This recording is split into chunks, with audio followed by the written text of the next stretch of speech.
could definitely be worse. So here are my positions. Really nothing too new. Obviously, the meta position was a drastic change. That was really the biggest thing that happened this week because everything else really is waiting for August 2nd because I've covered calls on everything. They expire 2 weeks from now, and there's really nothing to do until then. So not a lot has changed except for that Nike to meta transition, which we'll talk about. But here's where the positions stand at least. SOFI still up nicely. I'm up 10% on my shares. Obviously, they are capped with covered calls, but still in a nice spot. Pulled back a little bit today, but still in a nice spot. My Match shares are profitable. So Match had some news this week. The shares popped, and they pulled back a little bit, but they're still holding at a nice spot. My Meta Leap is down 1,000, down 11%. The covered call I sold on that is up here. The 502 call, that's for earnings. That's August 2nd. We'll talk about that a little bit in more detail. My McDonald's Leap doing nicely, up 172. This pulled back today as well, but still profitable, which is nice. And I have a covered call up here for earnings at the 260 strike. Here are the SOFI covered calls, like I mentioned. The Match Group covered call at 33. And then a new position that I opened today, Celsius credit spread. A Celsius put credit spread. This is a new tactic entering the portfolio. We're giving it a shot. I took it from TJ the Wheel Deal. I have had comments in the past talking about this type of approach with the wheel strategy, doing a credit spread. So we'll talk about that later in the video. But first, we have to start out with the Nike / Meta position and the trade and everything that goes in with it. So let's go to TradingView and go over the details. What's up, guys? Bulls and the Bears here with the late night edition of the weekly recap video with the wheel strategy, of course. So the account sits now at 22,500. We had a little bit of a green day today, but the week was red by just a little bit. 160 red week, nothing terrible. It was bad middle of the week when we were down 900, but Thursday we had a nice recovery with our meta position, and then we kind of held that today. So at a decent spot, 22,500. That's kind of where we've been all of July. You can see in the 1 month look, right at the end of June, pretty much right after Nike reported and dropped 20%, the account went into the 22,000s, and it's pretty much just been there the whole time. Now, as you know, if you saw my recent video, I have now since swapped Nike out for Meta. We're going to talk about that, talk about my position with that and how that's looking.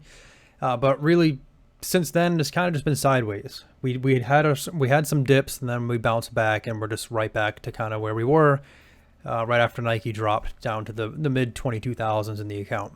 So here's the daily chart of Nike. So as you know, that big earnings drop, and it's been struggling ever since. So after I had that drop, I repositioned myself with the trade. I went from $4,000 in the account, in the trade, and I doubled down. I maxed out the policy limit for my portfolio, my personal rules and guidelines, my policy. The policy says I can do a starter position of 5,000 up to 5,000. And then an emergency situation where the stock really goes against me, I can double that to 10,000, in an attempt to restructure the position and manufacture the win. So that's what I did. And so I ended up with leaps, 4 leap contracts that expired December 2025. And let's see. So I basically bought them when Nike was at 73.78. So anything above that, the leaps kind of would have been profitable. My adjusted break even, my adjusted cost basis, I should say, is up here at 84.60. So I basically needed Nike to be above 84.60 by expiration to be profitable. Before expiration, I'd probably be profitable, or certainly be profitable, around 80 over the next few months. If we got there with, by the end of the fall, I'd probably be profitable around 80. But by expiration, I would need it at 84 because theta decay is going to constantly, eat at the leaps. So that was the position I was in, and I had weekly covered calls sold at the 76 strike. Now, when Nike on last Thursday, when we had CPI come out and we had this nice pop, kind of a rotation out of tech into value, I was very happy. I thought there was good things coming. for beaten down value stocks. And then when Monday came and Nike made a brand new 52-week low, I was like, uh-oh, maybe that thesis isn't quite right. Maybe Nike's just a little too weak. Maybe this is not going to go on a run. And I'm not going to lie, I got greedy looking at Meta, looking at a way to manufacture the win a lot faster. Now, with my position in Nike, needing it to get to like $80 by December 2025, that's very, very, very possible. I would put it at a 90% chance of that happening. But it's going to take some time. I think it's going to take a couple quarters, possibly. And I looked at Meta, seeing an opportunity to possibly get that loss back within a month instead of 6 months. It was greedy, riskier, but I did it anyway. You can't go back on it. Then my emotions got to me. I still think it'll work out, but I definitely took a little more risk in an attempt to get the loss back quicker. Not really a good thing to be doing. Bad habit, emotional trading, but it is what it is. So long story short, I closed my Nike position. So I had covered calls entering this week at the 76 strike, sold them for 22 cents each, 4 contracts, collected $88. But when I exited the trade, I bought those calls back for cheap because Nike was down. So I bought them back for $28, profited $60. And then I had to close the Nike leaps for good. For good. And that's this right here. I sold the Nike leaps expiring 2025. 4 contracts. I sold them for $7,080. Now my adjusted cost basis, all in on this Nike position, was, let's see, $9,844. That was my cost basis, my adjusted cost basis. $9,844. I sold them for $7,080. Which means the Nike trade being all done, I realized a loss of $2,000.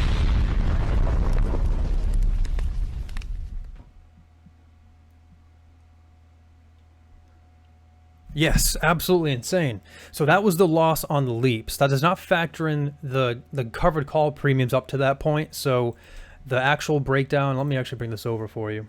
So here's the breakdown of the entire Nike trade, all in from beginning to end. You can see the loss on the leaps was $27.64. All the covered calls that I sold against it from beginning to end are right here. That amounts to $564.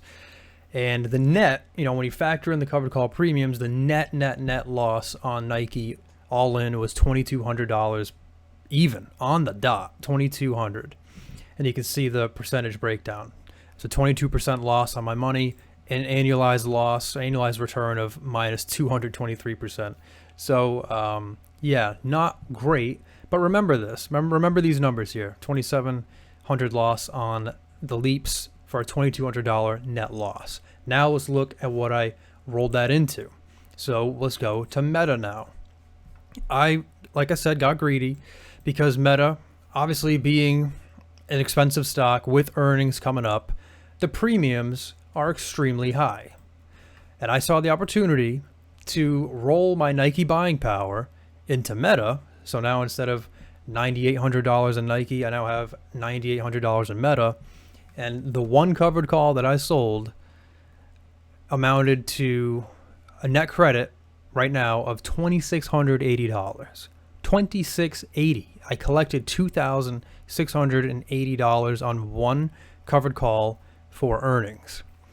And again, I lost $2,700 on the Nike leaps, $2,200 net loss when you factor in the covered call premiums, and I'm collecting just about $2,700 on one covered call. So that means this covered call on Meta is essentially going to take care of the entire Nike loss, and then we'll just be left with a Meta position. What's better, being in Nike where it is or Meta?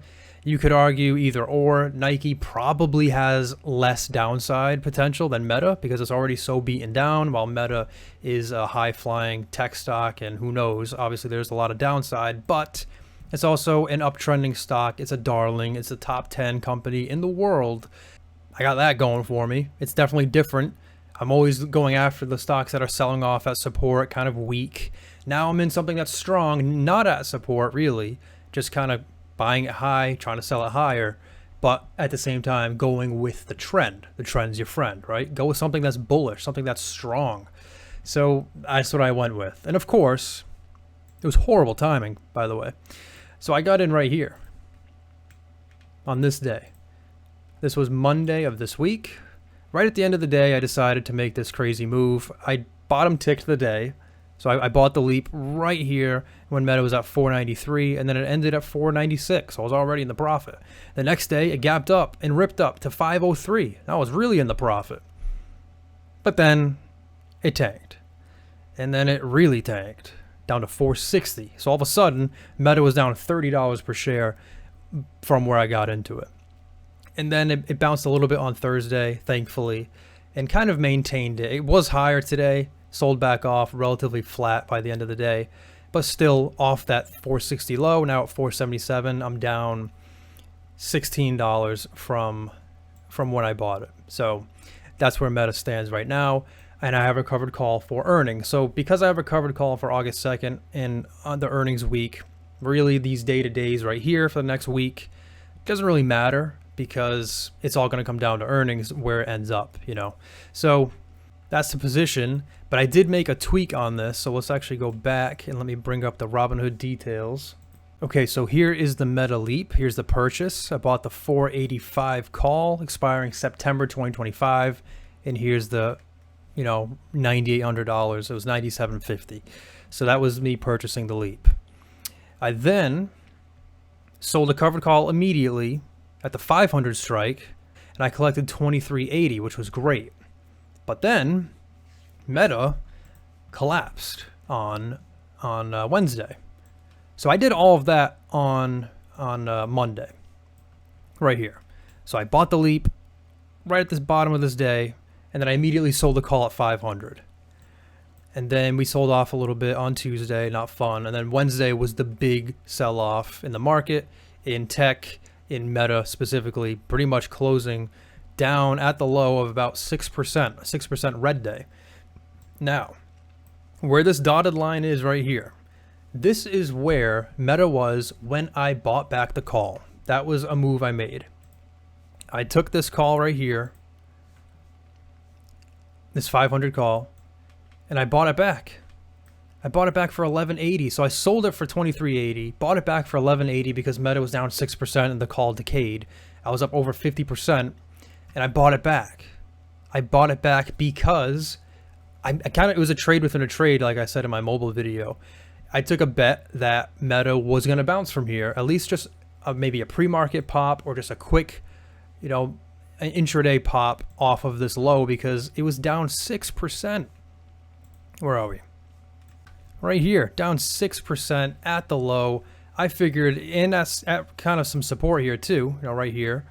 So I figured, there's probably a good chance Meta's going to bounce at least a little bit. So let me close my covered call, buy back the call, and then if it does pop up tomorrow, resell it for more premium than I bought it back for. A trade within a trade. And that actually worked out very well. I kind of got lucky. But, it was a sound idea, given it was at support and pretty extended to the downside. We gapped up the next day, up $10 per share, and I was able to resell it right here, same call, same strike, same expiration, for $15.60. So I bought it back for $11.80 and resold it for $15.60. That's a $380 improvement on my covered call, on my net covered call credit. $380 improvement. But then my buddy at work, who I talk trades with because we both trade, he told me that this is probably going to trigger a wash sale if I end up taking a loss on this covered call, which would happen if Meta ripped up after earnings or something. If Meta went to 550 by August 2nd, the covered call would be at a loss, and I'd close it and I'd take the loss, but that's okay because the gain on the leap would be better than the loss on the covered call, and it would offset to a nice pretty net gain, and the position would be done and I'd be happy. But in the eyes of the IRS, the loss on the covered call would not count. I wouldn't be able to offset my gains with it for tax purposes because of wash sale rules. Wash sale states that if you take a loss on a security, a $2,000 loss, you can't use that to offset your gains or your income for tax purposes if you bought the same security within 30 days before and after. It's just how it works. It does make sense when you go over like what it's intended for, but in this case, it's like, really? I got a comment in my recent video to go over this in more detail, but I know if I do it in this video, it's just going to go way too long. So I might just do a separate video for that. And I'm no tax expert, and I don't know exactly for a fact that this would be a wash sale in that event, because it's a little bit different. It's actually a lot different than what the rule is intended for, but it still might apply. So I didn't want to take the chance. So I rolled it to a new strike. Here is the Robinhood details right here. So I ended up buying back the 500 covered call, and then I sold the 502.50. So I rolled it up. So I paid a little bit of a debit. I paid an $80 debit right here to roll it from the 500 to the 502. So now the 502.50 covered call is a new security because it's not the same strike. It's a brand new option, different option altogether, which means if I were to take a loss on that because Meta rips, I'd be able to offset my gains for tax purposes. So I think we're good there. We'll see. But now my net gain on this whole, kind of trade here, buying this back for $11.80 and then selling it for $15.60, but then rolling it for a debit of $80. All in all, I improved my net credit by $300. So instead of a $23.80 net credit, now it's a $26.80 net credit on the Meta covered call. So that's where we are now. We now have a covered call at the 502 strike. We've collected $2,680 for it. And now we wait because it expires August 2nd. After earnings, there's nothing we can do now. We just got to cross our fingers and hope for the best. But in any case, we are keeping this $26.80 in covered call premium, which will offset the Nike trade at the very least. And then we'll just be left with a Meta position, and hopefully we're not down $6,000 on it after earnings, So that's where we are. It comes down to what's going to do better, Meta or Nike, in the short term. That's really what it comes down to. All right, with that out of the way, let's just quickly go over the other positions. SOFI, a great week, 2 great weeks now in a row, up 7.7% last week, 7% this week. It was a lot better. We cracked over the $8 mark, but as you can see, the $8 mark has been struggling. It's been resistance. It cannot stay above it. It's been that way since March. And it was a crazy run. It was pretty extended. I'm not surprised that the $8 resistance ended up working. But we'll see if SoFi can maintain this and give it another shot. It might be able to crack through it and stay through it. Fill this gap up to 860, but we'll see. It was still a green week, although it pulled back these last couple days. My shares at 675 are in the profit, but I am capped up to $7 with my covered calls. Collected $200 for the covered calls, so that's really good. Now we just got to wait for August 2nd, expiration week, where SoFi will have earnings. We'll see where it ends up, and then we'll decide from there. So yeah, can't do much for the next 2 weeks. Just got to hope it stays up here. Match Group, same thing. It had some good news this week of a activist investor Starboard announcing a big stake in the company, saying it's very undervalued, saying that Matt should seek out a sale of the company or even go private. So investors like that thought there was some hype behind it. Stock shot up. Unfortunately for me, I sold a covered call before all that happened at the 33 strike, which is below my cost basis of 34.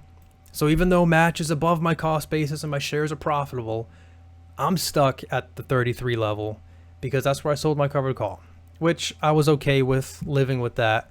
If I end up getting a sign, taking a loss, I'm fine. I really am. It'd be nice to just be out of the position and kind of clean up the account a little bit. Let's have these positions roll off, get back into some cash, and kind of straighten things out, get back on track, because I feel like we're just a little bit all over the place right now. Going to McDonald's, this one had an unfortunate red day today, but a green week nonetheless. Here's the weekly chart. It went up 1.3% this week. Failed to sit at the highs. It went as high as 262, which is nice. My covered call for earnings was in the money. But today it came all the way back down. Not all the way back down, but it sold off pretty hard. So now my covered call is out of the money. McDonald's at 257, which is above the price of McDonald's when I bought the Leap, as you can see by the white line. That's where I bought the Leap. We're above that level, so the Leap is profitable by 170 bucks, as you saw in the account details. I have the cover call at 260 for earnings, collected $267 in credit. So we just got to wait just another week of sitting on our hands before earnings week finally comes. Now, a new trade is with Celsius. This one I've been watching for a little while. I tried to get in it back in March or February. It was February. I tried to get in it over here. I remember selling a put on it. The details don't lie. I sold a put at like the 48 strike. It never hit it. It never got assigned. And then it doubled. The stock literally doubled in price from 50 or like 49 to 99, almost 100. Crazy. And then it fell 50%. It got cut in half, back down to 50. A wild move. I did not want to buy this thing up here. I was like, oh, I missed the boat. Now it's at a lofty price. I don't feel comfortable buying it. It is what it is. But now it's giving me another opportunity at this nice support level that has held since June of last year. This is support that's been tested for over a year. And now we're back at it. I feel comfortable buying it. Their numbers look good. They're profitable. They are growing. It's a very popular drink. I'm willing to take a stab around here, around this level, 48, 47, 46, around there. But how did I do it? Well, I didn't have enough buying power to sell a put outright. And I also kind of wanted to play it safe just in case Celsius did kind of tank. So what did I do? What's the way we can kind of accept those parameters, you know, trying to play it safe while also not having a ton of buying power, but yet still collecting premium on it nonetheless? We sell a put credit spread, and that's what we did here. I sold the 47 strike for August 2nd, so not next week, but 2 weeks out, which is the end of the month, which is when everything else expires. So I figured, why not throw another thing in for August 2nd? The 47 put, I sold that, but then I bought the 46 put. So this is a put credit spread. I sold the 47, I bought the 46. I sold the 47 for $1.37. I bought the 46 for $1.07. That's a net credit of 30 cents. It's a dollar wide spread. So I collected 30, which means I stand to lose 70 because I can only lose a max of the spread width, which is $100. So $100 max loss, but I collected 30. So really the net max loss is 70. But that's just how a credit spread works. That's not really how we're using this. I'm not trying to take a $70 loss and be done with the trade. This is an attempt to get into Celsius while also buying a hedge for downside protection. So what would happen if Celsius were to really drop by August 2nd and we're down at $40, $41? Obviously, my short put would be in the money, so I would be at risk or eligible for assignment to buy shares at 47. Which, if it was just a cash secured put, that would be the case, and that would suck because if Celsius is at 41 and I buy it at 47, that's not really that great of a proposition. I'd be severely underwater.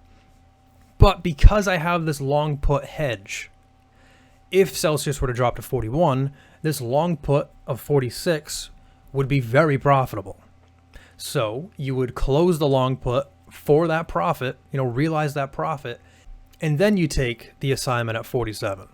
So you take the assignment at 47, the shares would be at a big loss, but the long put profit right here would offset that loss by a great amount to the point where you'd only really, on an adjusted basis, be down the $100 or even $70, which is just the width of the spread. So I thought that was a very interesting way to do it. Worst case scenario, that is what would happen. I'd take assignment, but I'd also realize a good amount of premium from the hedge, which would make the net position very, very, very bearable. It wouldn't be bad at all.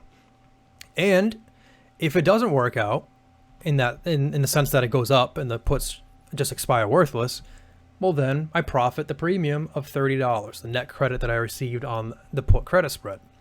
And on top of it all, it only required $70 of buying power, because that's really all I stand to lose in this situation is the $70 max loss.